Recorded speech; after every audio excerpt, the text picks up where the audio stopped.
Estávamos eu e Cris aqui conversando sobre essa história, né, Cris? Exatamente. Porque aparentemente o timing da história foi mal lançado, né, Isabel? A gente já Afinal de discutiu. contas, estamos numa pandemia. A gente teve uma postura do governo que foi muito inadequada ao longo de toda a pandemia e continua sendo uma postura negacionista em relação ao coronavírus. O presidente Jair Bolsonaro tecendo críticas ao longo de todo o ano à postura dos governadores que estavam tomando cuidados com a população.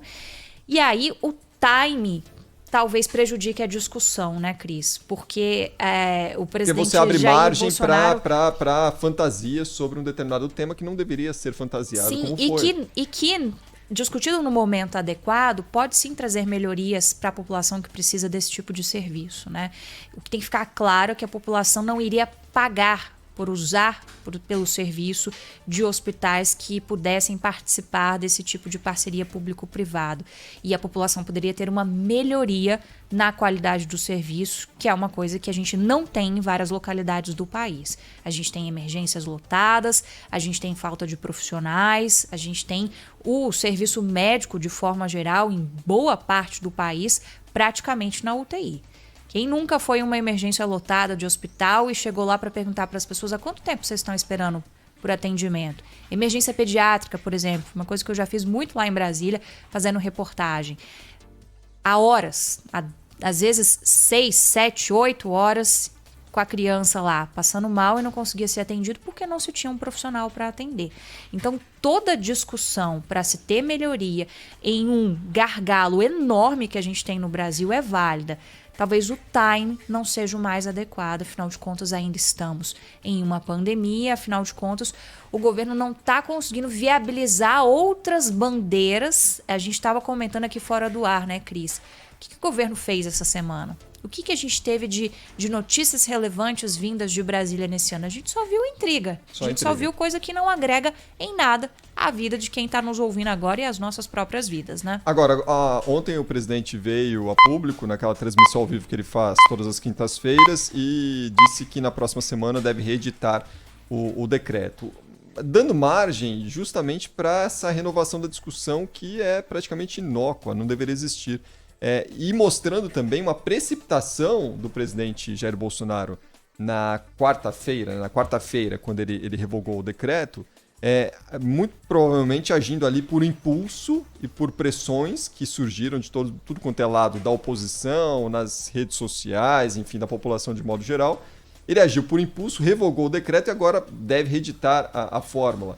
O governo, em vez de ter vindo a público na ocasião e explicado o que de fato ele estava querendo propor. O ministro Paulo Guedes ontem, na audiência que ele participou do Congresso Nacional, deixou isso muito claro. Enfim, ele falou, primeiro que ele destacou que essa foi mais uma das inúmeras decisões que eles tomam todo dia dentro do Ministério da Economia, que fazem parte da rotina, que são consultas que são abertas para estudo de viabilidade. Não significa que ia ser implantado. Exato. Né? E em nenhum momento existe a expressão ou indicativo de privatização do Sistema Único de Saúde. Isso não existe. Isso é, inclusive, inconstitucional. O Estado tem que garantir a saúde para a população. E uma vez que isso não é explicado, isso não é esclarecido, você abre margens para viagens e debates que não caberiam nessa situação. Até porque as organizações sociais, os hospitais, a rede privada já opera no sistema de saúde, com a gestão. E o que acontece? Qual é a participação dessas empresas privadas? Elas gerem, elas contratam os profissionais, elas pagam a conta e depois mandam a conta para o governo pagar. E não cobram da população. A população não vai ser cobrada pelo uso desses hospitais, dessas unidades básicas de saúde. Simples assim. Era só explicar. E aí você vai renovar a discussão. Pode apostar que você vai renovar a discussão a partir do momento que isso for publicado de novo no Diário Oficial. E essa postura de voltar atrás é uma postura interessante do presidente Jair Bolsonaro, porque no início do governo, no primeiro ano do governo, o que a gente escutava do presidente Jair Bolsonaro quando a gente fazia alguma pergunta para ele num tom de tipo: mas presidente, o senhor se arrependeu de tal ato, de tal fala, de tal coisa? Ele falava assim: eu não vou te responder isso porque você vai falar que eu tô voltando atrás. Quantas vezes nós, repórteres, ouvimos isso do presidente da República lá em Brasília? O presidente Jair Bolsonaro, esse ano, voltou atrás em muitas dessas questões polêmicas, por conta da repercussão negativa que houve principalmente junto ao eleitorado dele. Mas ele não voltou atrás em todas elas. E aí fica uma reflexão para nós. Teve essa chiadeira total em relação a essa possibilidade de estudo sobre essas parcerias público-privadas, ao mesmo tempo que teve uma baita chiadeira, Cris, por exemplo, sobre a indicação do novo ministro do Supremo Tribunal Federal, Cássio Marques. E o presidente Jair Bolsonaro não voltou atrás em relação a essa indicação.